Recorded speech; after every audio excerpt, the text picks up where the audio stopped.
precisamente quiero comenzar tomando una ilustración acerca del sincretismo. Y el sincretismo es el principio verdadero de que nuestro pecado siempre agarra el sabor del mundo en el que nosotros nos encontramos.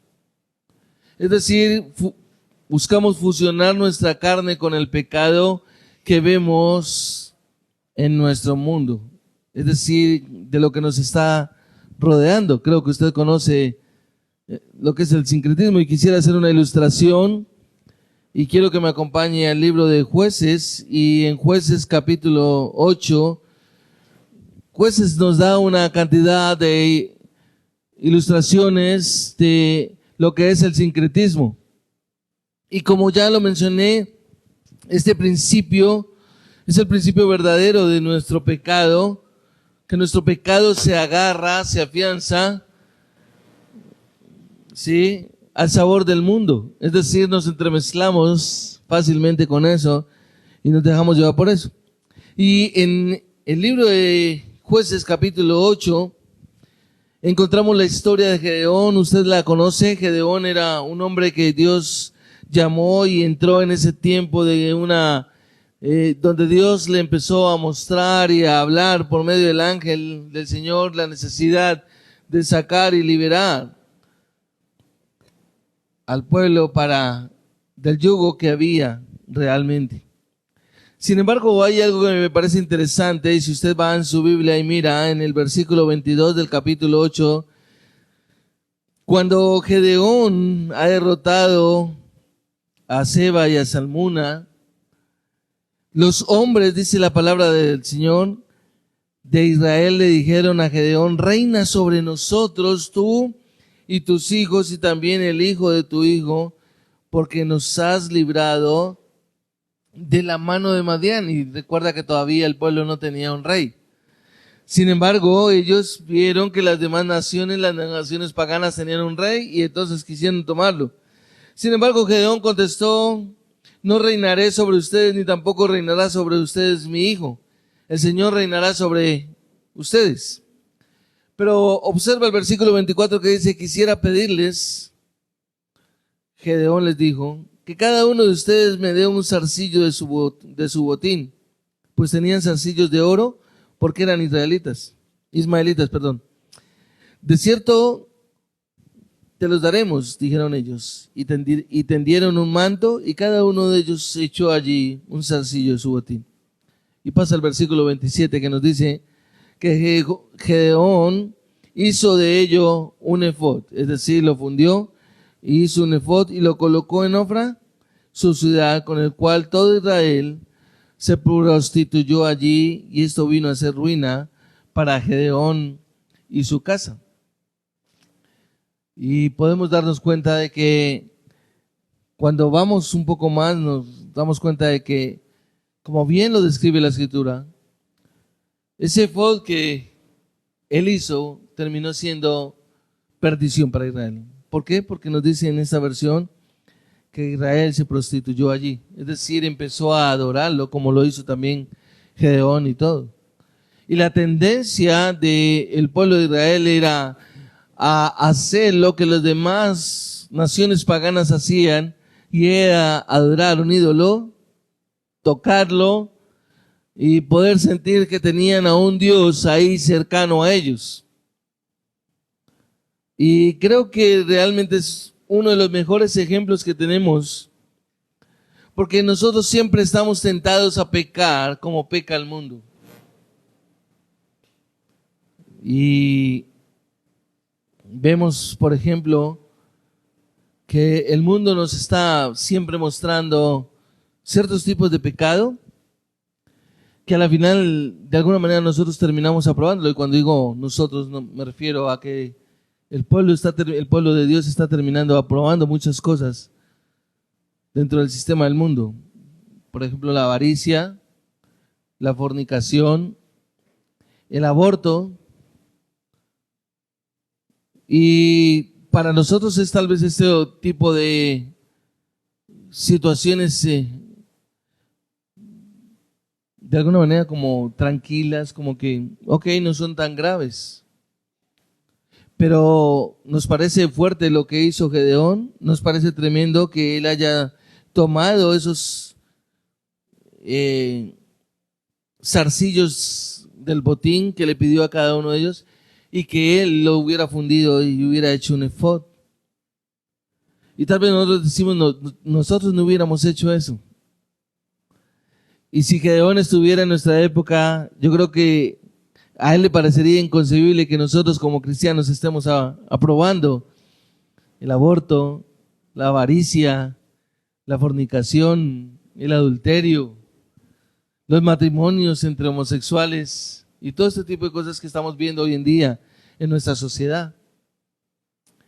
Pero lo que nosotros tenemos que empezar a darnos cuenta es que en cada generación estamos siendo tentados a pecar como el mundo está pecando a nuestros ojos. Es decir, cada momento, en cada época, ciertos tipos de pecados son los que están llevando a la iglesia del Señor en algún momento a tal vez terminar enredada, terminar como expliqué en el sincretismo, aprobando o contagiándose de ciertas prácticas que a la hora de la verdad terminan siendo pecaminosas delante del Señor. En el siglo I encontramos la enseñanza falsa de los herejes que buscaban desubicar a los creyentes para no guardar, para que no tuvieran una falsa expectativa del regreso de Jesucristo.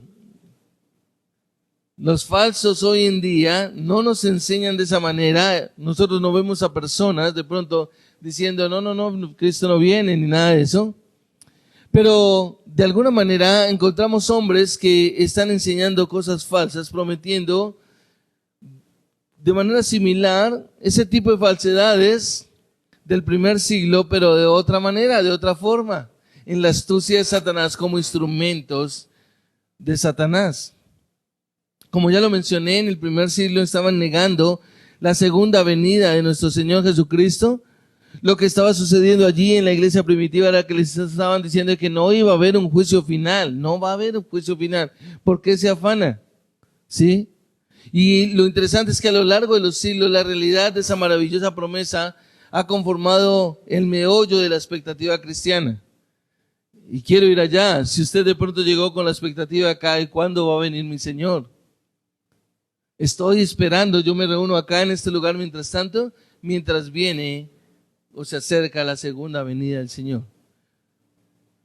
Puede que se dé estando nosotros en vida, o pueda que realmente mi vida termine en un periodo de tiempo cercano y yo esté en la presencia del Señor. Lo interesante es que esa esperanza es la esperanza bendita de la iglesia del Señor, como lo dice Pablo en Tito 2, 11 al 14. Es su máximo anhelo, como lo dice en Romanos 8, 23.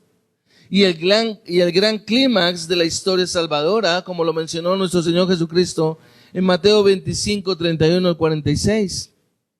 ¿Por qué? Porque va a ser un tiempo de redención para los creyentes. Pablo lo deja ver en Efesios 4:30. Y el momento de juicio para los enemigos de Dios, como lo menciona Juan en Apocalipsis 26, durante el cual nos dice que los santos reinarán con él en santidad. Segunda de Timoteo 2:12 y Apocalipsis 5:10. Va a haber la esperanza de resurrección corporal, es decir, nosotros debemos tener esa esperanza de que un día vamos a ser resucitados corporalmente. Primera Tesalonicenses 4:13 al 18.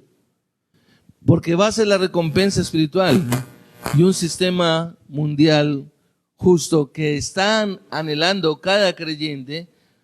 Todo esto está vinculado realmente con el regreso de nuestro Señor Jesucristo. Todo esto conlleva el regreso de nuestro Señor Jesucristo. Y como tal, entonces usted se dará cuenta que entonces no es de extrañar que la iglesia primitiva, desde sus comienzos, encontrara consuelo en la segunda venida del Señor. Esto era lo que los apóstoles estaban anunciando. Le estaban anunciando a la iglesia, le estaban enseñando a la iglesia. Y como tal, la iglesia empieza a desarrollar esa esperanza y esa tranquilidad. Después de todos los lectores de la epístola ya habían realmente soportado mucha persecución fuera de la iglesia. Si usted mira en Primera de Pedro, capítulo 12, capítulo 4, versículos 12 al 14 de la primera epístola de Pedro. Pedro dice lo siguiente en los versículos 12 al 14: Amados, no se sorprendan del fuego de prueba que en medio de ustedes ha venido para probarlos, como si alguna cosa extraña les estuviera aconteciendo. Antes bien, en la medida en que comparten los padecimientos de Cristo, regocíjense para que también en la revelación de su gloria se regocijen con gran alegría. Si ustedes son insultados por el nombre de Cristo, dichosos son, pues el Espíritu de gloria y de Dios reposa sobre ustedes. Ciertamente por ellos Él es blasfemado, pero por ustedes es glorificado. Es decir, lo que podemos darnos cuenta aquí es que estaban experimentando problemas internos por parte de los falsos maestros. ¿Por qué?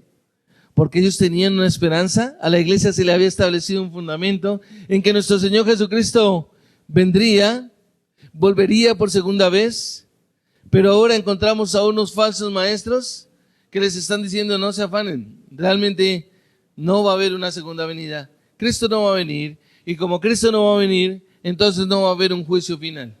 ¿De qué te afanas? Ahora, esto trae unas consecuencias. ¿Por qué? Porque estos hombres estaban anhelando el regreso de su Salvador, el juez que enderezaría todas las cosas. Pablo lo deja ver en 2 Timoteo, capítulo 4, versículos 7 y 8. Si usted lo mira un momento ahí y va en su Biblia a 2 Timoteo, capítulo 4, versículos 7 y 8, dice la Escritura, Pablo escribiendo a Timoteo: He peleado la buena batalla, he terminado la carrera, he guardado la fe. En el futuro me está reservada la corona, ojo a esa parte, en el futuro está reservada la corona de justicia que el Señor, el juez justo, me entregará en aquel día. Y no solo a mí, sino también a quién, a todos los que aman su venida. Ahora, el problema es que hoy en día los falsos maestros astutamente están enseñando lo mismo, pero de una forma completamente diferente. Hoy en día estamos encontrando falsos maestros que realmente, de alguna manera, lo que le están diciendo a personas que se congregan en lugares, es decir, le ven, tú te sientes bien con Dios, puedes estar un tiempo acá, puedes escuchar un tiempo la palabra, aparentemente la palabra, pero lo que Dios más quiere en tu vida es que tú disfrutes, que tú realmente tengas prosperidad y puedas vivir en abundancia y en riqueza. Ese es uno de los puntos. Es decir, siempre marcando la riqueza, siempre manifestando que Dios quiere que realmente lleguemos a ser prósperos y a tener la libertad de vivir, es decir, como lo hablábamos en la enseñanza pasada, ofrecerle a las personas un cierto tipo de libertad que ni siquiera ellos mismos tienen. Esa es la forma astuta como lo están haciendo. Y como ya lo mencioné, están animando a vivir en la avaricia. Y si usted recordará, la avaricia es cuando usted y yo terminamos deseando más de lo que tenemos. Terminamos deseando más de lo que necesitamos. Y terminamos pensando en nosotros más que realmente en la obra de Dios y el evangelio de Dios para con las personas. Pero esta es la astucia de Satanás. Esta es lo que Satanás siempre ha tenido en mente y que le da otra forma a través del tiempo, pero siempre es su misma mentira. ¿Por qué? Porque el creyente, y mucha gente está convencida, o algunos que dicen ser creyentes o aún creyentes, en algún momento engañados, piensan que ser cristiano es un beneficio para obtener riqueza, para tener realmente una vida placentera en esta tierra.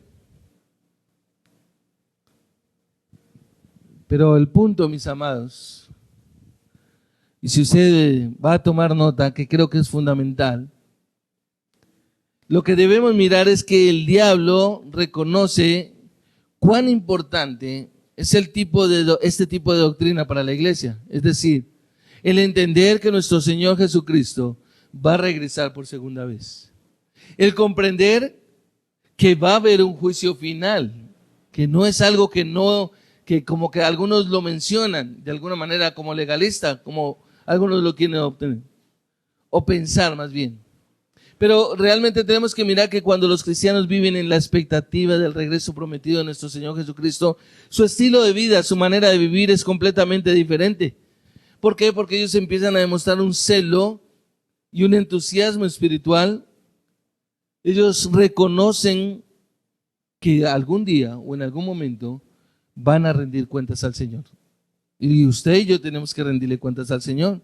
Romanos 13:11 nos lo dice. Primera de Timoteo capítulo 6 versículo 14 o segunda de Timoteo 4:5, el apóstol Pablo deja ver que nosotros tenemos que rendir cuentas delante de Dios. Como lo escribió también el apóstol Juan, que se trata de una esperanza purificadora en primera de Juan capítulo 3 versículo 3. Sin embargo, lo que tenemos que observar es que cuando los creyentes se olvidan lastimosamente de la segunda venida, y en su lugar realmente empiezan a enfocarse en las cosas que de este mundo, en poner sus ojos en el mundo, empiezan a ser absorbidos o dejarse llevar más bien por lo temporal y se vuelven apáticos y fríos hacia un punto clave, el infierno. Y llega un momento donde dicen, yo creo que a la hora de la verdad eso no existe. Y por el contrario pierden la perspectiva de lo eterno. Y entonces llegan a pensar que aquí en la tierra es donde tiene que estar su esperanza, esforzándose por buscar bienestar en esta tierra. Sin embargo, recuerda que Pablo enseñó orando en Efesios capítulo 1, versículos 17 y 18. Y él dice, pido que ilumines los ojos del entendimiento para que sepan a qué esperanza han sido llamados. ¿Sí? ¿A qué esperanza han sido llamados? Es decir, ¿cuál es la esperanza de ese creyente? Y podemos hablar entonces de lo eterno. Y es ahí donde de alguna manera nosotros tenemos que pensar.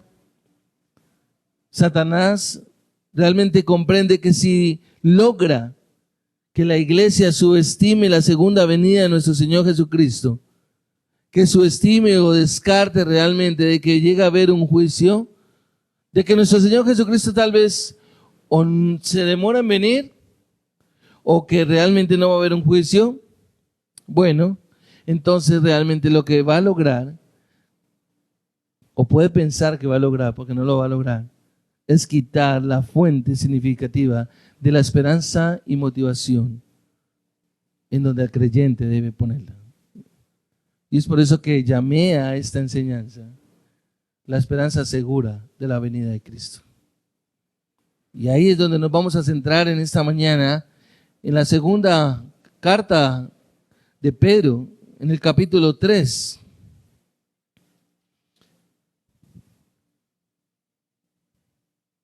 Versículos 1 al 7 que estaremos mirando en esta mañana.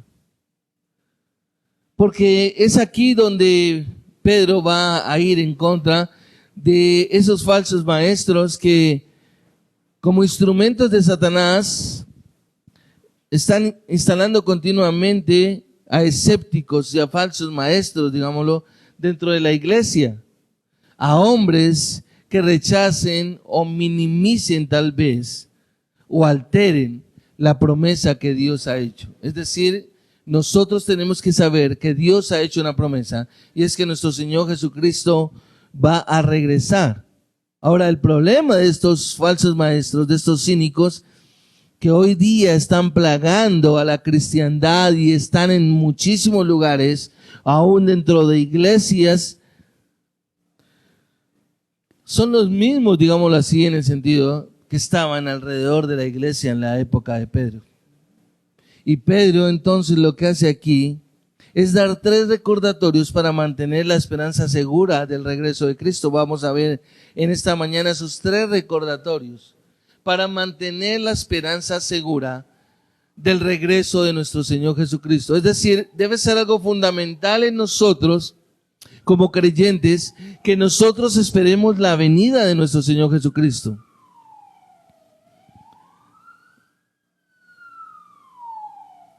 Ahora, lo que nosotros tenemos que mirar acá es que nosotros debemos pensar en que la segunda venida de nuestro Señor Jesucristo, acorde a como nos lo está mostrando la Escritura y a lo que vemos en este mundo, puede estar cerca. Pablo siempre guardó esa esperanza. Han pasado 2000 años desde que Pablo estuvo, podríamos decir así más o menos, mal contados. Pero Pablo tenía la esperanza de ver al Señor Jesucristo regresar en vida. Y durante el siglo I, los apóstoles también pensaron que iban a ver al Señor Jesucristo. Y creo que usted y yo también debemos tener la misma actitud que tuvieron ellos, de pensar en que mi Señor puede venir, aún yo con vida. Y eso nos debe instar a nuestra manera de vivir. Nos debe llevar a reflexionar la manera como nosotros estamos viviendo. 3 puntos o 3 recordatorios que Pedro deja aquí para la iglesia. Número 1 es mantenerse en la palabra. Número 2, alejarse de los burladores. Y número 3, recordar el juicio venidero. Se lo voy a repetir. Mantenerse en la palabra, alejarse de los burladores y recordar el juicio venidero. En el capítulo 3, los versículos 1 y 2, encontramos el punto fundamental que Pedro está tocando acá cuando él dice: amados, esta ya es la segunda carta que les escribo. Segunda de Pedro, capítulo 3, versículos 1 y 2. Esta es la segunda carta que les escribo, en las cuales, como recordatorio, despierto en ustedes su sincero entendimiento. ¿Para qué? Para que recuerden las palabras dichas de antemano por los santos profetas y el mandamiento del Señor y Salvador declarado por los apóstoles de ustedes. Y algo que vale la pena mencionar acá es que en su descarado regreso, o rechazo más bien, perdón, del regreso de nuestro Señor Jesucristo, los falsos maestros de la época, en este tiempo de Pedro, comenzaron negando la palabra de Dios. Y ese es un punto clave, porque lo que hace un falso maestro es negar la palabra de Dios. Lo que hace un falso maestro es decirle: no necesitas tanto oír a la Escritura. Tú puedes seguirte congregando un domingo, tú puedes seguir asistiendo, pero tú no necesitas de la Escritura. Puede que la veas de vez en cuando, pero no necesitas de la palabra de Dios. Y creo que de alguna manera ha avanzado tanto eso, que ya muchas personas hoy en día las vemos ir hacia los lugares de congregación, iglesias, sin Biblia. No hay necesidad de llevar Biblia. Y bueno, si hago la fácil, más bien descargo en el celular, y en el celular pues puedo tener ahí la Biblia por si me la piden. Pero no es una convicción en su vida de que pueda o necesite tenerla, y no solamente para el domingo, sino también en su vida personal. Y aunque estos hombres realmente negaban la palabra de Dios, ellos reconocían la promesa de un advenimiento, pero la menospreciaban como falsa. Es decir, sí se está anunciando de que un día dicen que va a venir Cristo, pero yo no sé. Estamos en el año 2023. Han pasado aproximadamente 2000 años desde que nuestro Señor Jesucristo vino. Y podríamos decir: ¿y qué ha pasado? ¿Cuántos años llevas tú como creyente? Tal vez quienes somos mayores que otros acá, podríamos decir: bueno, yo llevo mucho más tiempo, 25, 30 años, 40, no sé. ¿Y qué ha pasado? No ha pasado absolutamente nada. No sé, pues yo sigo ahí. Pero no estoy convencido realmente de que lo que la Escritura está determinando así va a ser. Y ahí entonces es donde nosotros podemos darnos cuenta que en vez de someterse a la propia revelación de Dios, lo que estos hombres estaban haciendo, estos falsos maestros, fue que rechazaron de plano la realidad de la segunda venida de nuestro Señor Jesucristo. Lo que hacían de manera simultánea era con el propósito de satisfacer su propia pecaminosidad, llegar a esa satisfacción pecaminosa, haciendo caso omiso realmente a lo que la Escritura nos dice, de que un día, escúchalo bien, iglesia, tú y yo vamos a rendir cuentas como creyentes. Mira a Primera de Pedro nuevamente, capítulo 5, versículos 1 al 4. Por tanto, a los ancianos entre ustedes exhorto yo, anciano como ellos y testigo de los padecimientos de Cristo, y también participante de la gloria que ha de ser revelada, pastoreen el rebaño de Dios entre ustedes, velando por él, no por obligación, sino voluntariamente, como quiere Dios, no por avaricia del dinero, sino con sincero deseo, tampoco como teniendo señorío sobre los que les han sido confiados, sino demostrando ser ejemplos de rebaño, del rebaño. Y cuando aparezca, ¿quién? Dice Pedro, el príncipe de los pastores, ustedes recibirán la corona inmarcesible de gloria. Asimismo ustedes, los más jóvenes, estén sujetos a los mayores, y todos revístanse de humildad en su trato mutuo, pero Dios resiste a los soberbios, pero da gracia a los humildes. Ahí está la cuestión. El resultado era que estos hombres, como bien lo describe Pedro adelante en su carta, burladores, ellos se estaban burlando de la gente justa, ellos se burlaban de aquellos piadosos que querían guardar la esperanza de que el Señor vendría. Y sabe una cosa, pensando en esto, yo decía, ¿cuánta gente se reirá cuando usted y yo estamos cantando y pasan por acá y el sonido de nuestras voces y de la música sale por las ventanas y la gente dirá, pobrecitos, pobrecitos? ¿Lo verán ustedes en una presentación acorde a un lugar de estos para venir y honrar al Señor? Y dirán, pobrecitos, hoy domingo y lo más rico es estar en pantaloneta o tal vez en chanclas, estar disfrutando, descansando de lo que nos merecemos. Pero tener que vestirme y arreglarme para un lugar de rendir adoración al Señor, no.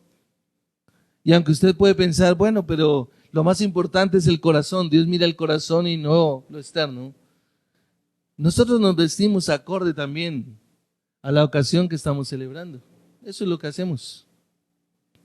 Pero estos hombres lo que hacían era que se estaban burlando realmente de aquellos justos que querían honrar al Señor y que querían verdaderamente guardar la esperanza de que va a haber un día en que el Señor Jesucristo regresará, porque así lo declara la Escritura y porque en el caso de los apóstoles era lo que ellos estaban declarando. Ahora, no solamente ellos, sino también lo que ya el mismo Señor Jesucristo había dicho. Pero estos hombres, ¿sabe por qué lo hacían? Para alardear de su propia inmoralidad, de su manera insensata se aferraban a una visión uniformista del mundo. ¿Qué es la visión uniformista? Para que me entienda, aunque la explicaré después, es pensar durante 2000 años, más los 2000 aproximadamente, o los 6000 años que hay de la creación, no ha pasado nada. Entonces, disfrutemos. Y eso es lo que muchas veces está en el pensamiento de muchas personas hoy en día. Aún nuestros propios hijos, cuando lo miran a uno, dicen, no, esa es tu manera de vivir, esa es tu manera de pensar, tú eres religioso, pero ¿qué tiene de malo que nosotros disfrutemos de este mundo? ¿Quiénes son nuestros familiares? Tal vez un cónyuge está diciendo, ¿para qué te vas a gastar y perder el tiempo yendo a la iglesia? Mira, yo también puedo disfrutar y no estoy haciendo absolutamente nada malo. Y realmente lo que vemos acá es que Pedro está exhortando a meditar en la palabra de Dios. Pedro está instando a que la única manera de atacar el pecado y la carne es con la palabra de Dios. Si miras ahí en Primera de Pedro, capítulo 1, versículos 3 al 5, observa que Pedro hace una fuerte exhortación Versículos 3 al 5 dice: bendito sea el Dios y Padre de nuestro Señor Jesucristo, quien con su gran ¿qué? Misericordia nos ha hecho nacer de nuevo a una esperanza que es viva, mediante la resurrección de Jesucristo de entre los muertos. ¿Para qué? Para obtener una herencia.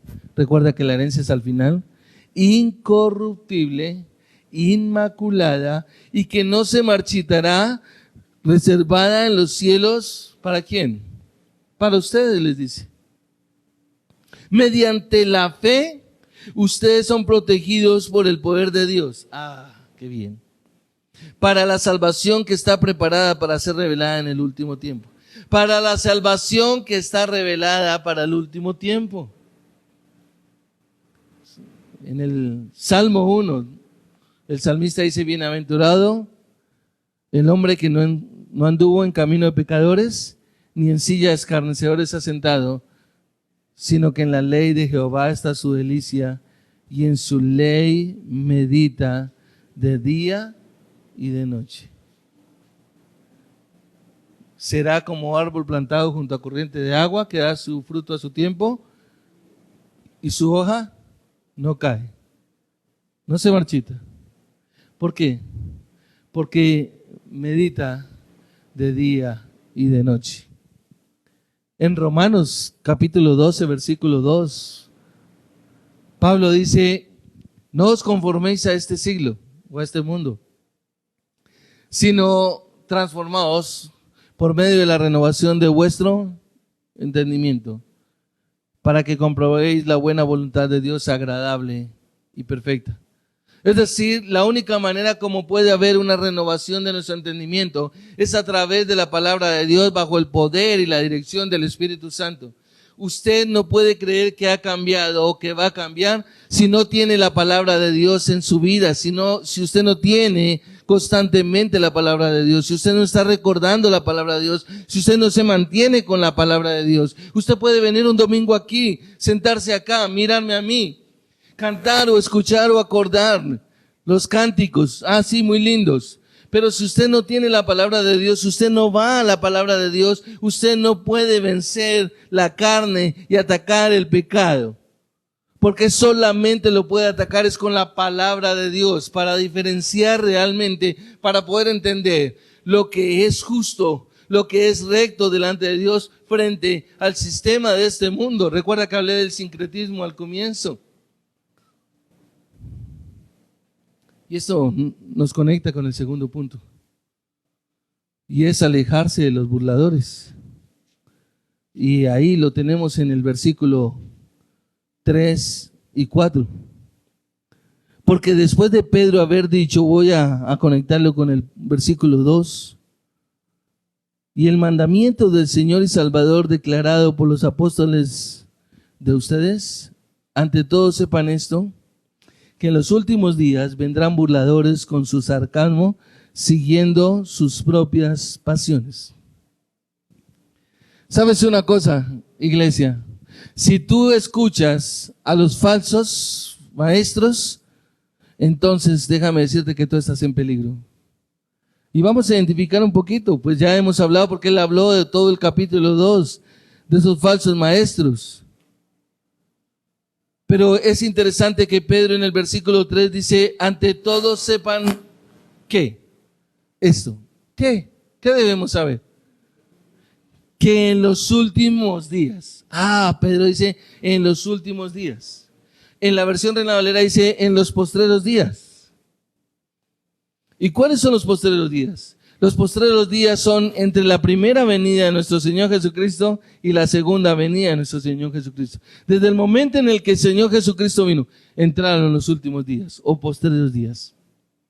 Y tanto Pedro y todos los discípulos, como todos aquellos creyentes que han caminado en la fe durante el tiempo de la historia de la iglesia, a hoy nosotros, tú y yo también somos parte de ese grupo que estamos en los postreros días. Y que estamos llamados a prestar atención, entonces, a no pasar por alto una exhortación como la que Pablo está haciendo. pero también a la vez a decirles tengan cuidado. Es decir, Pedro está mencionando que había que tener cuidado.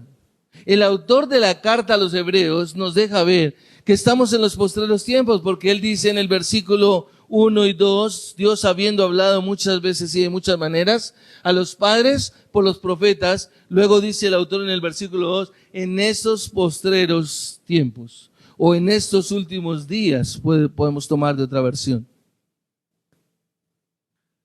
Pedro, dirigiéndose a todos los líderes en el nacimiento de la iglesia, cuando estaban siendo cuestionados por aquellos hombres que habían sido bautizados por el Espíritu, en Hechos capítulo 2, versículos 16 y 17, si me acompañas allá, en el libro de los Hechos, capítulo 2, versículos 16 y 17, encontrarás que dice,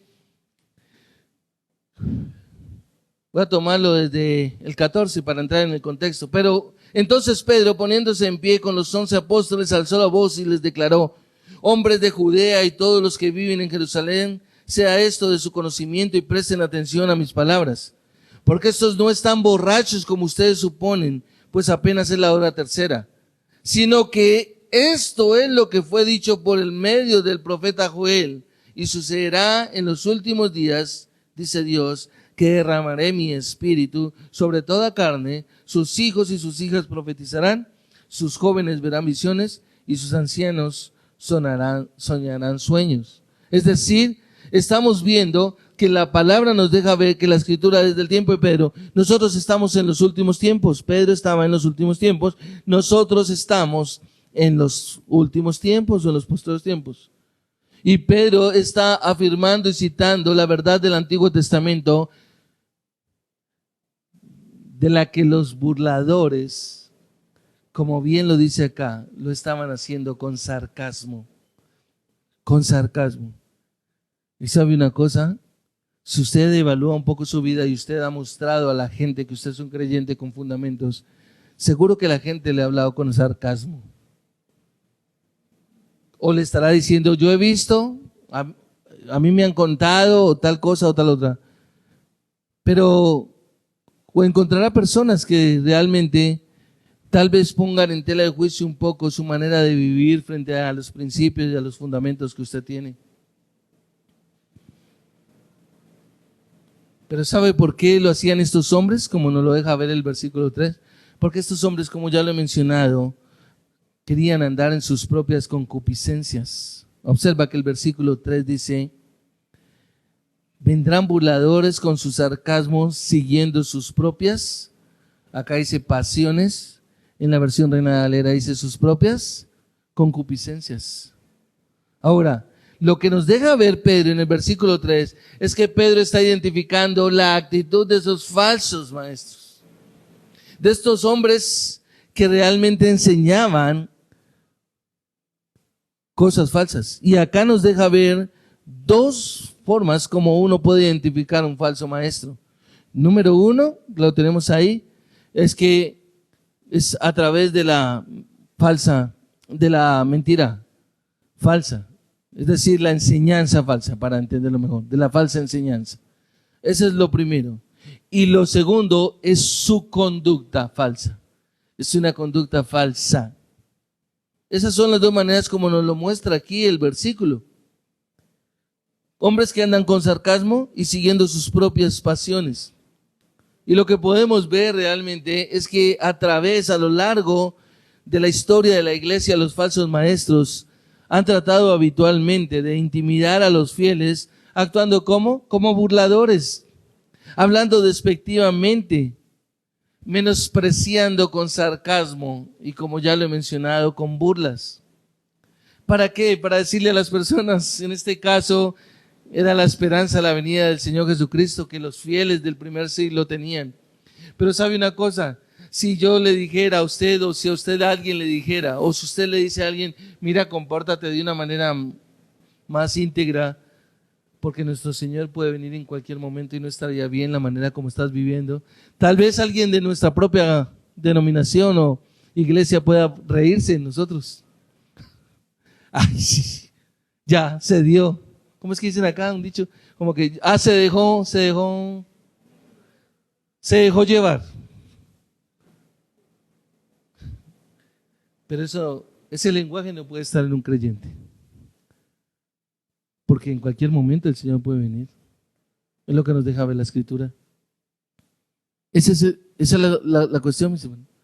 Ahora, ¿cuál es el problema? Que los burladores, estos falsos maestros que niegan a Jesucristo, observa el capítulo 2, versículo 1 de la misma carta, pero se levantarán falsos profetas entre el pueblo, así como habrá también falsos maestros entre ustedes, los cuales encubiertamente introducirán herejías destructoras, negando incluso al Señor que los compró, trayendo sobre sí destrucción repentina. De igual manera estaban negando el regreso, es decir, no solamente se ponía en duda lo que nuestro Señor Jesucristo hizo de la obra de redención en la cruz, la cual a muchas personas no les interesa, como tampoco, mucho menos ahora, que el Señor Jesucristo va a regresar. Observa el versículo 4 de esta misma carta del capítulo 3, diciendo, ¿dónde está la promesa de su venida? Porque desde que los padres durmieron, todo continúa tal como estaba desde el principio de la creación. Nuestro Señor Jesucristo había predicho el advenimiento de estos herejes. En Mateo capítulo 24, versículos 3 al 5, el Señor dice, no os dejéis engañar, vendrán falsos cristos y habrá falsos maestros. Como también en el versículo 11, o los versículos 23 al 26 del mismo capítulo 24. Y el apóstol Pablo escribió lo mismo en 1 Timoteo capítulo 4, versículos 1 al 3, que lo estuvimos leyendo en el intermedio de los cánticos, cuando el apóstol Pablo claramente lo menciona. Y quiero leerlo. Del capítulo 4.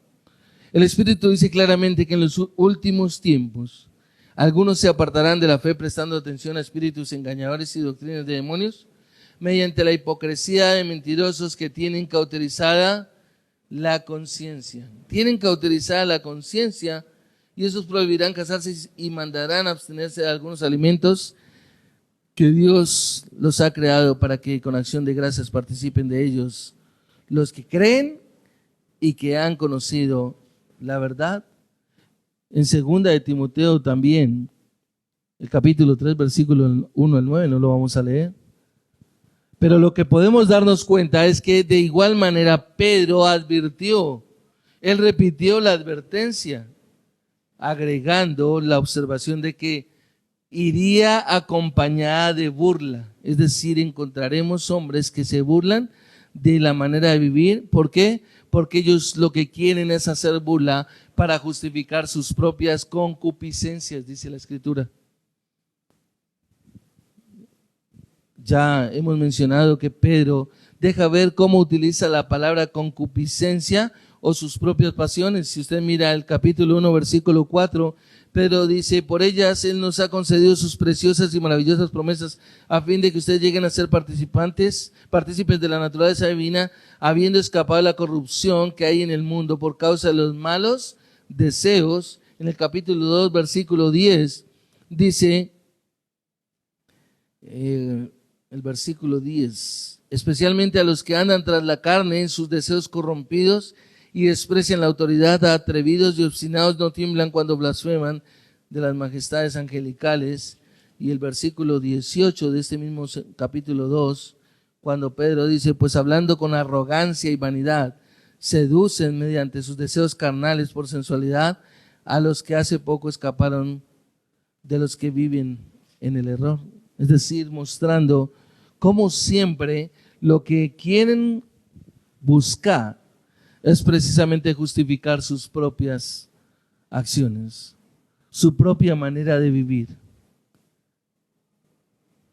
Es un tipo de arrogancia presuntuosa y un desprecio por la idea de que un día va a haber un juicio venidero, de que nuestro Señor Jesucristo viene. ¿Y sabe cuál es el propósito? Simplemente dejar a la libertad de la perversión sexual. Es decir, disfrute. Mi hija, no se quede así. Disfrute que para eso le dieron ese cuerpo bien bonito. Sáquele provecho. Esas son las conversaciones que uno escucha en las personas. Cuando una mujer o cuando un hombre se para firme a decir, no, voy a ser un hombre de integridad, voy a ser un hombre de santidad. No. ¿Por qué? Porque lo que él quiere apoyar es su conducta.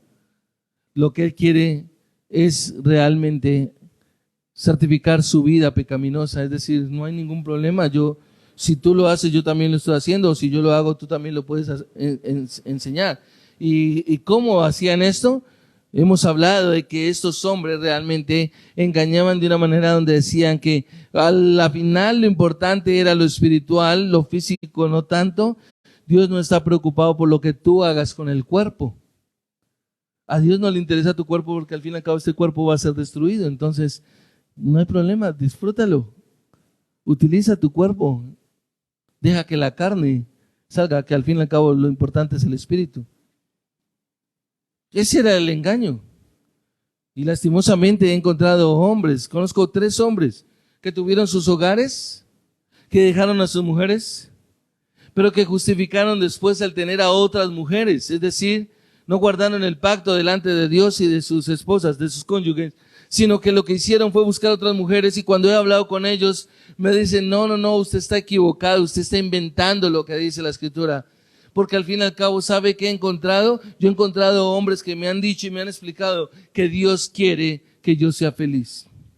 Dios conoce mis necesidades y sabe que no puedo estar solo. Entonces yo puedo estar con otra mujer así no sea mi esposa. Ese es el tipo de enseñanza que encontramos en el placer sexual abierto. Disfrútalo. Pero ninguno de estos hombres realmente ha contemplado las consecuencias eternas que todo esto trae. ¿Por qué? Porque aquellos que los instruyeron nunca les hablaron del regreso de Cristo. Cuidado. Es que Cristo regresa. Es que el Señor va a regresar.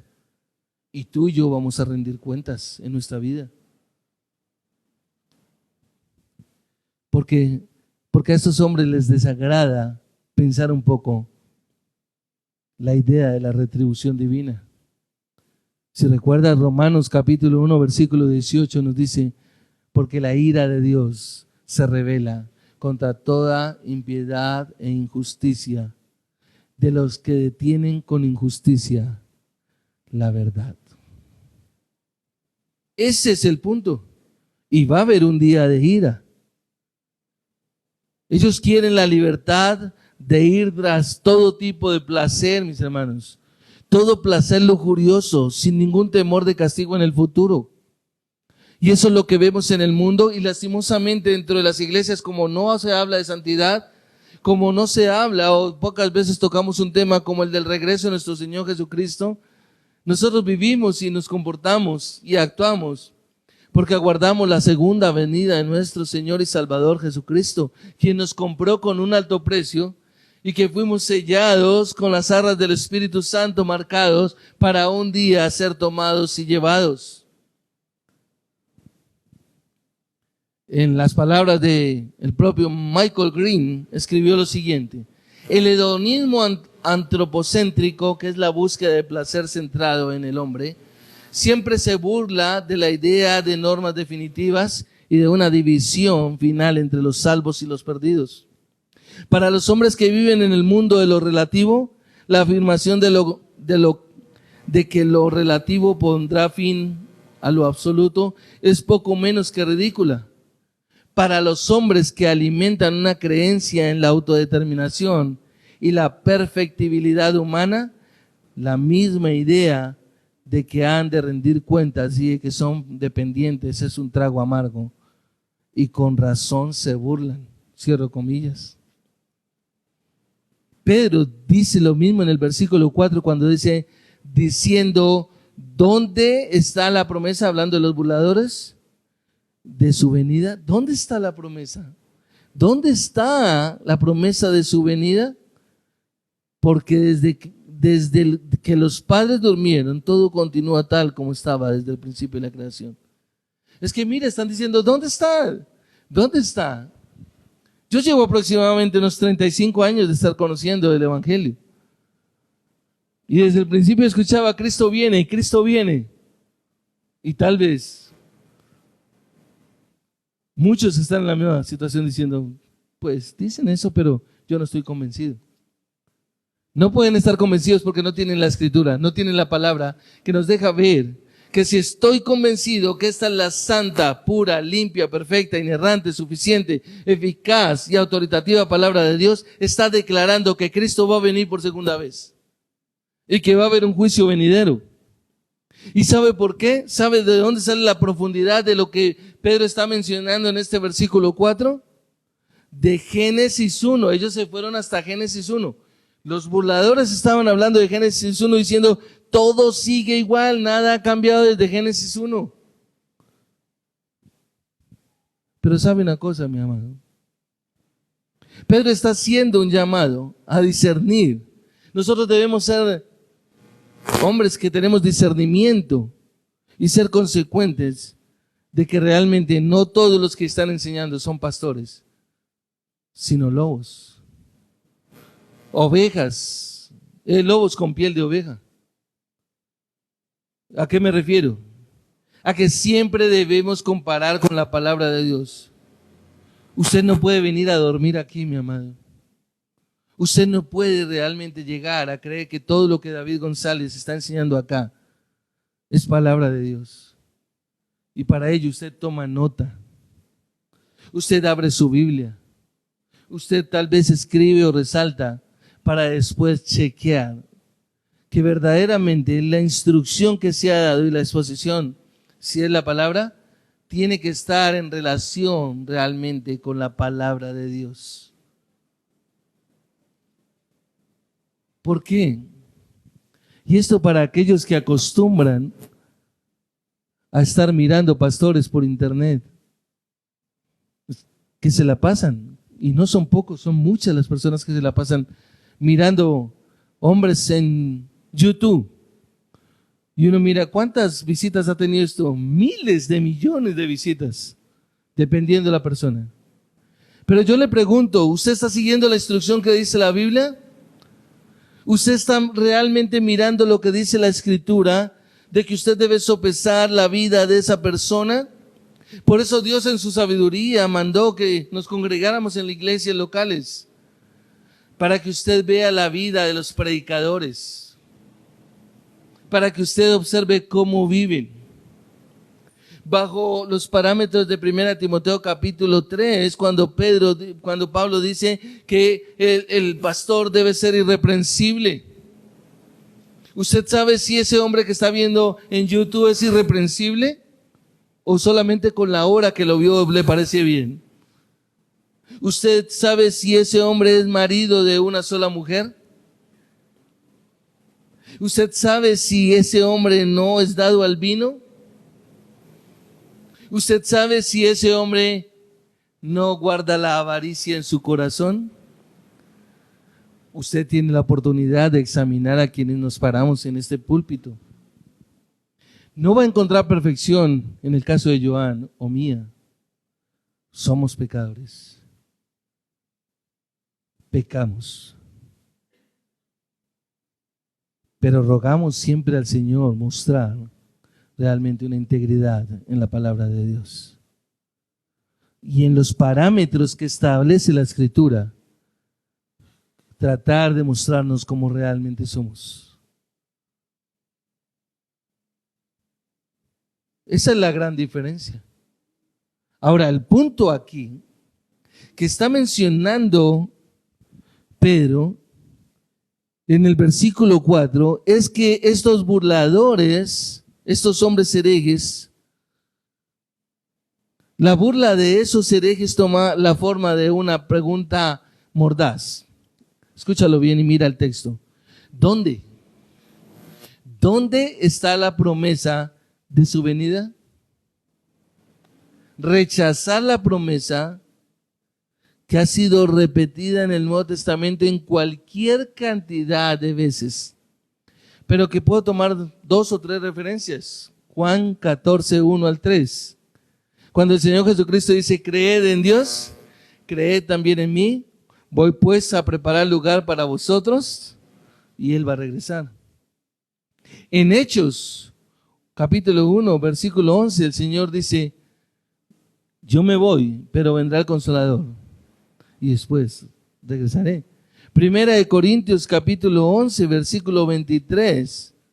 Si usted mira, nuestro Señor Jesucristo, Pablo está diciendo que nuestro Señor Jesucristo regresará. Acompáñeme allá a Primera de Corintios. Primera de Corintios, capítulo 15. El versículo 23. Dice la Escritura. Pero cada uno en su debido orden. Cristo, las primicias, luego los que son de Cristo en su venida. Cristo va a regresar. Y lo que podemos darnos cuenta acá entonces es que se basa en el fundamento, como se los mencioné al principio de la enseñanza, del uniformitarianismo, que es el punto de vista que declara que solo, escúchalo bien, estudiando la forma en que opera el cosmos, en el pasado se puede entender los procesos cósmicos del presente y del futuro. Es decir, la situación de causa o efecto. Si eso sucedió, entonces va a pasar eso. Pero si no sucedió, entonces no va a pasar. Es a eso a lo que ellos se refieren. Es decir, aquí encontramos realmente un tipo de deísmo incipiente que descarta la posibilidad de la intervención divina en el orden universal. Los escarnecedores, ¿qué fue lo que hicieron? Esos escarnecedores aducen sencillamente que los milagros no acontecen en un universo gobernado por las leyes naturales. Si hay leyes naturales, entonces no hay situaciones divinas. Por consiguiente, entonces ellos lo que están asegurando es que no es posible que nuestro Señor Jesucristo venga otra vez. Mire la profundidad de lo que estos hombres estaban afirmando. Y por eso uno encuentra personas que le dicen a uno, pues yo no sé si realmente Jesucristo vaya a venir por segunda vez. O le pregunta a unas personas que se llaman cristianas, ¿qué va a pasar después de que tú mueras? Y la gente no sabe contestar. Y lo que hacían los burladores era querer parecer como que el cumplimiento de esta promesa realmente había tardado tanto tiempo, era tan demasiado, que van a entender que en realidad, ¿sabe qué? Nunca va a suceder. Y si tú te has sentado en una silla como estas y diciendo, bueno, yo estoy aquí, pero yo no sé si eso realmente vaya a pasar, dejas ver claramente un desconocimiento de la palabra de Dios. ¿Por qué? Porque estos hombres lo que querían era fundamentar su argumento en la historia de la creación en el capítulo 1 de Génesis, cuando precisamente están mencionando y diciendo ellos, ¿dónde está la promesa de su venida? Porque desde que los padres durmieron, todo continúa tal como estaba desde el principio. Es decir, lo que se están refiriendo, como lo dice en algunos otros lugares, tal y como estaba desde el principio de la creación. Y observa entonces que lo que estos hombres realmente estaban haciendo era razonar que debido a que nada de esa índole había acontecido a través del tiempo, de los siglos, digámoslo así, o de los años, si lo hablamos, entonces lo más seguro era que no había por qué esperar el regreso del Señor Jesucristo. Y acompáñame a Génesis rápidamente, porque lo que ellos hacen y por qué mencionan es porque en el capítulo 6, Pedro se va a este ejemplo precisamente y lo menciona. Y aquí conectamos con el punto número 3, que es recordarles el juicio. Y Pedro realmente hace mención a ello de la siguiente manera. Estos hombres dicen que no ha pasado nada desde la creación, que todo está basado en la causa y el efecto, para que se pueda cumplir algo. Es lo que acabamos de hablar de mantener una postura para engañar a las personas en que todo sigue igual. Pero Pedro hace referencia, no pierdas ahí Génesis mientras yo hago la lectura.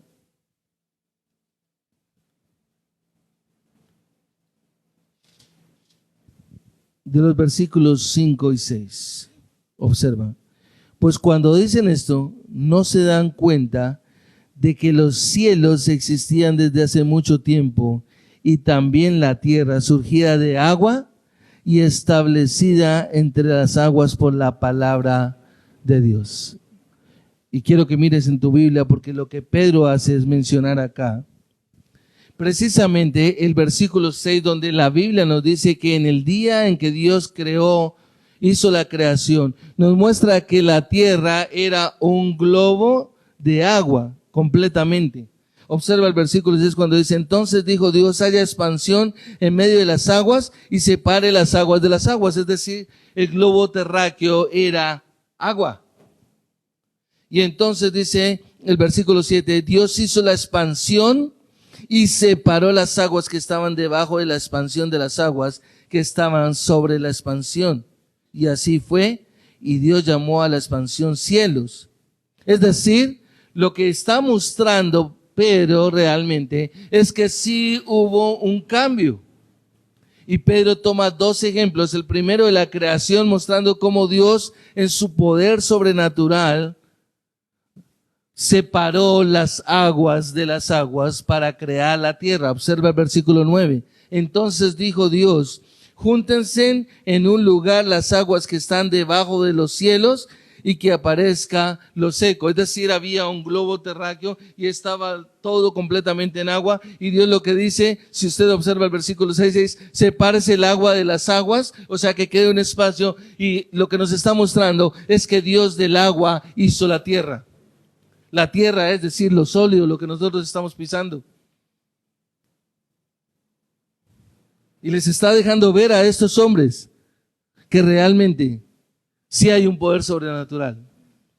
Y el versículo entonces 9, voy a volverlo a leer con el 10, dice, entonces dijo Dios, júntense en un lugar las aguas que están debajo de los cielos y que aparezca lo seco. Ahí está la tierra. Y así fue. Dios llamó lo seco, a lo seco tierra, y al conjunto de las aguas llamó mares. Ese es el poder de Dios. Y lo que nos deja ver acá precisamente en el texto que estamos mirando y detallando acá, en los versículos 5 y 6, es que en realidad sí va a haber un juicio. Va a haber un juicio. Y Pedro precisamente dejó ver esos argumentos repasando la historia antigua, la cual no se puede ignorar.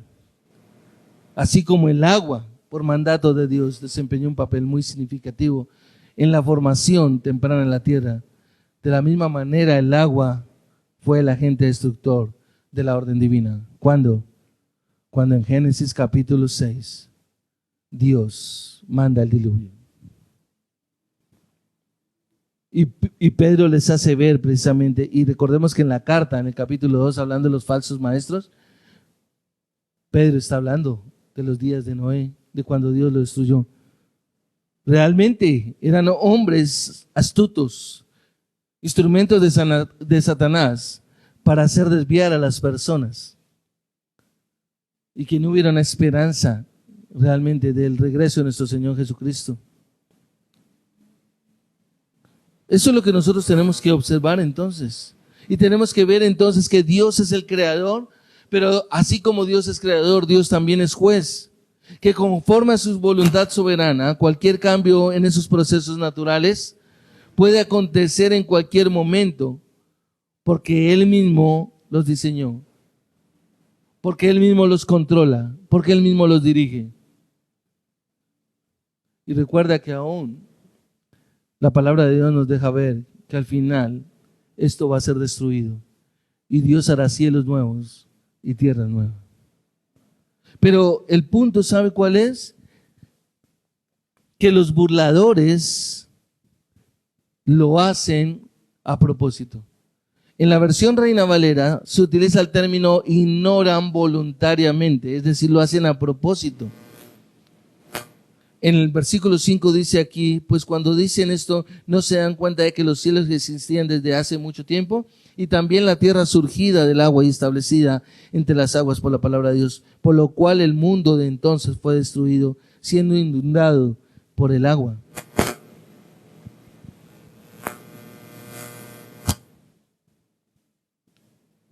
la creación efectuada por Dios y el diluvio que está mencionando realmente Pedro contrasta notablemente ¿con qué? Con los constantes recordatorios que Pedro precisamente le está haciendo a sus lectores. Ustedes no pueden olvidar. Y cuando miramos el contexto de la carta, usted recordará que Pedro les ha dicho: aquellos ángeles que se rebelaron, aquellos ángeles que fueron mandados a densas tinieblas, el diluvio que Dios llevó a cabo, lo que pasó con Sodoma y Gomorra, les trae entonces a la memoria precisamente lo mismo que les escribió en el capítulo 2, en el capítulo 1, los versículos 12 y 13, cuando Él les dijo: recordad, por tanto siempre estaré listo para recordarles estas cosas, aunque ustedes ya las saben y han sido confirmadas en la verdad que está presente en ustedes. Lo necesitaban recordar, versículo 13. También considero justo mientras esté en este cuerpo, estimularlos, rescatándoles a estas cosas. Es decir, tienen que creer realmente en que eso está sucediendo. Y por eso el capítulo 3, versículos 1 y 2, y aún el versículo 8 nos dice: pero amados, no ignoren esto, que para el Señor un día es como 1000 años, y 1000 años como un día. Pero ¿saben cuál es el problema? Que los escarnecedores, los que se burlan, hacen a un lado de forma deliberada la palabra de Dios. Y luego se quejan de que Él no hace nada. Pero realmente Pedro creía tanto en la creación milagrosa como en el diluvio universal. Y por eso él tomó como referencia estos ejemplos que para los judíos siempre estaban en su mente, siempre los tenían presentes. Los falsos maestros de la época de Pedro se negaban a ver correctamente la historia del mundo. Tú y yo necesitamos conocer también la historia para ver realmente y sentar un precedente en lo que nosotros creemos. Por eso hombres con formación en todo este tipo de cosas, hay veces nos cogen a nosotros los cristianos y nos dan 4 vueltas, porque no sabemos cómo argumentar realmente una situación como esta. Pero sabe una cosa, debido a su egoísmo, su egocentrismo realmente, estos hombres lo que hacen es proporcionar un ejemplo clásico de su ignorancia voluntaria. O sea, no quieren. No, yo no quiero pensar en eso. No me interesa, no. Ignorar completamente la historia. O como alguien le quiere refutar a uno: bueno, este es un libro viejo. O bueno, esto fue escrito por muchos hombres. Pero nosotros tenemos que pensar realmente en lo que estamos creyendo. Y al contrario, realmente, de los cielos y la tierra que existen ahora, tenemos que entender que están reservados por la misma palabra de Dios, están guardados por la palabra de Dios, por el poder que Él tiene, pero también están reservados para el fuego. Que así como Dios actuó y utilizó el agua para destruir por el diluvio, también recordemos que la Biblia nos enseña que Él va a utilizar el fuego para destruir realmente en el día del juicio. Mientras que el sistema mundial anterior al diluvio fue ahogado realmente por el agua, el sistema actual, debemos recordar, que va a ser destruido o consumido por las llamas. Job lo menciona en el capítulo 21, versículo 30. El Salmo 9, versículo 7 nos lo dice. Y nos habla de que el juicio futuro, como pasó en el diluvio, vendrá por el poder y la autoridad de la misma palabra de Dios. Es decir, con el mismo poder y autoridad con que Dios llevó a cabo ese evento en el principio, de la misma manera lo llevará al final. Y no podemos ignorar de que la Biblia asocia a menudo el fuego con el juicio final. El profeta Isaías, 400 años antes de que nuestro Señor Jesucristo llegara, o mucho más realmente, podríamos decir aproximadamente 450 años, escribió lo siguiente en Isaías 66, versículos 15 y 16. Porque he aquí que Jehová vendrá con fuego, y sus carros como torbellino para descargar su ira con furor y su reprensión con llama de fuego. Porque Jehová juzgará con fuego y con su espada a todo hombre, y los muertos del Señor serán multiplicados. Ahora, el Nuevo Testamento nos deja ver también y vincula el fuego con el juicio. Pablo en Tesalonicenses, en Segunda de Tesalonicenses, escribió lo siguiente. Segunda de Tesalonicenses, capítulo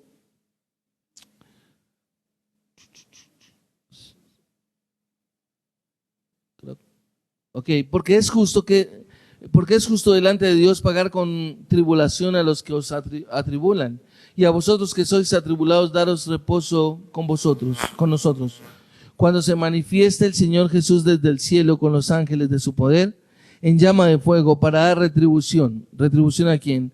A los que no conocieron a Dios, ni obedecen el evangelio de nuestro Señor Jesucristo. Quiero ir al final con esto, mis amados.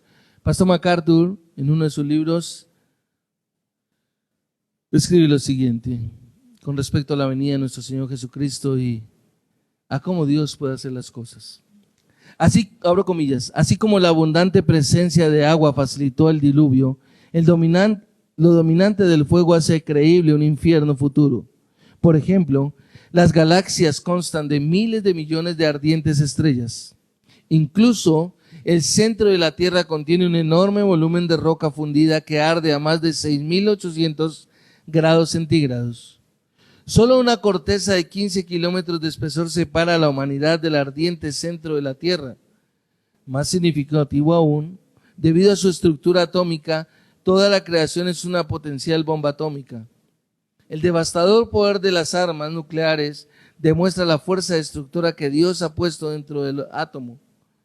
Cuando Él, el Señor, esté listo, usará este tipo de energía nuclear en un holocausto atómico que desintegrará el universo. ¿Cuál es la advertencia entonces a la que llegamos ante una enseñanza como esta? La advertencia de Pedro es clara. Los cielos y la tierra están guardados por Dios. Él gobierna todo. Él los ha preservado para el fuego en el día del juicio y de la perdición de los hombres impíos. Así como en el tiempo de Noé, ese día de juicio final será para los hombres impíos. No va a ser para los creyentes, como nos lo dice la Escritura. Lo que tenemos que comprender es que el Señor sacará del mundo a los que pertenecen antes de desatar su ira definitiva. Malaquías, el último libro del Antiguo Testamento, lo declara. Si usted va a Malaquías capítulo 3, versículo 16 al 18, Malaquías dice lo siguiente.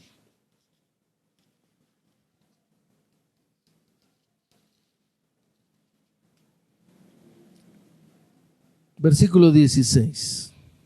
Entonces, los que temían al Señor se hablaron unos a otros, y el Señor prestó atención y escuchó, y fue escrito delante de él un libro memorial para los que temen al Señor y para los que estiman su nombre.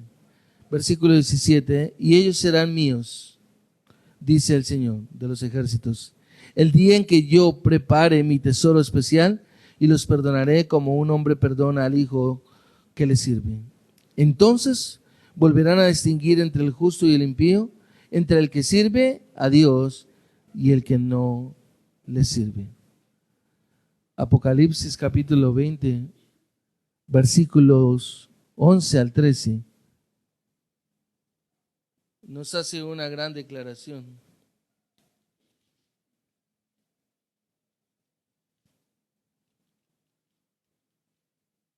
Capítulo 20, versículos 11 al 13. Vi un gran trono blanco y a aquel que estaba sentado en él, de cuya presencia huyeron la tierra y el cielo, y no se halló lugar para ellos. También vi a muertos grandes y pequeños de pie delante del trono, y los libros fueron abiertos. Otro libro fue abierto, que es el libro de la vida, y los muertos fueron juzgados por lo que estaba escrito en los libros según sus obras. El mar entregó a los muertos que estaban en él, y la muerte y el Hades entregaron a los muertos que estaban en ellos, y fueron juzgados cada uno según sus obras. Y quiero finalizar con Gálatas capítulo 6, versículo 7, mi amado, donde claramente podemos ver la aplicación. Gálatas capítulo 6, versículo 7. No se dejen engañar. De Dios nadie se burla. Pues todo lo que el hombre siembra, eso también segará. Porque el que siembra para su propia carne, de la carne segará corrupción. Pero el que siembra para el Espíritu, del Espíritu segará vida eterna. Y la exhortación que el mismo Pablo hace en el versículo 9 es: no nos cansemos de hacer el bien, no nos cansemos de hacer el bien. Pues a su tiempo, si no nos cansamos, segaremos. Así entonces, hagamos bien a todos según tengamos oportunidad, y especialmente a los de la familia de la fe. Quiero decirte en esta mañana que si tú estás dispuesto a seguir pecando y a creer que no va a haber un juicio, ni tampoco una segunda venida de nuestro Señor Jesucristo, Pablo claramente dice que Dios no va a ser burlado. Que usted que está escuchando la Escritura, la palabra de Dios, usted y yo y cada uno de nosotros estamos siendo exhortados para vivir en santidad, para vivir separados del pecado, para vivir aguardando la venida de nuestro Señor y de nuestro Salvador Jesucristo. Pero que también de la misma manera, si no, Dios traerá juicio,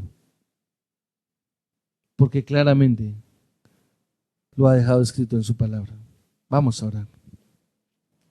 Quiero invitarlo a que incline su rostro, cierre sus ojos y oremos.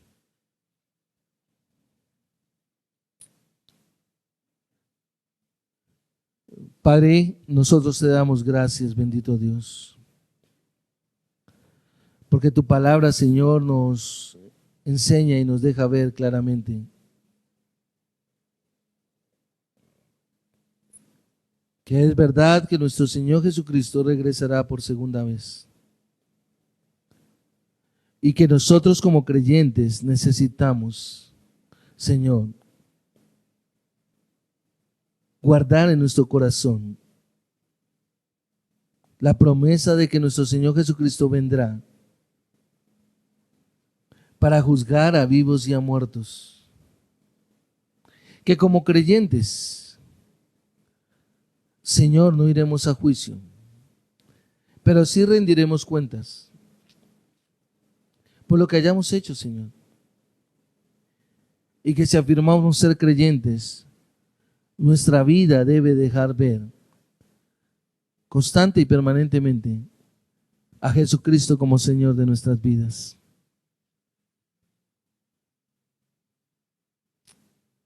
Te rogamos, Padre de la gloria, que con el poder y bajo la dirección de tu Santo Espíritu, nosotros, Señor, estemos siempre con tu palabra, Señor, escudriñándola, meditando, estudiándola, Señor, para poder entender, Señor, y ver todos aquellos burladores y falsos maestros que acechan para traer duda con respecto, Señor, a ese día de juicio, el día de ira, que un día será. Y rogamos, Padre de la gloria, que nosotros podamos vivir como si fuera el último día de nuestra vida en santidad, pero siempre, Señor, preparándonos como para 10 años o más, honrando, exaltando y glorificando tu nombre en esta tierra. Gracias te damos en el nombre de Cristo Jesús. Amén.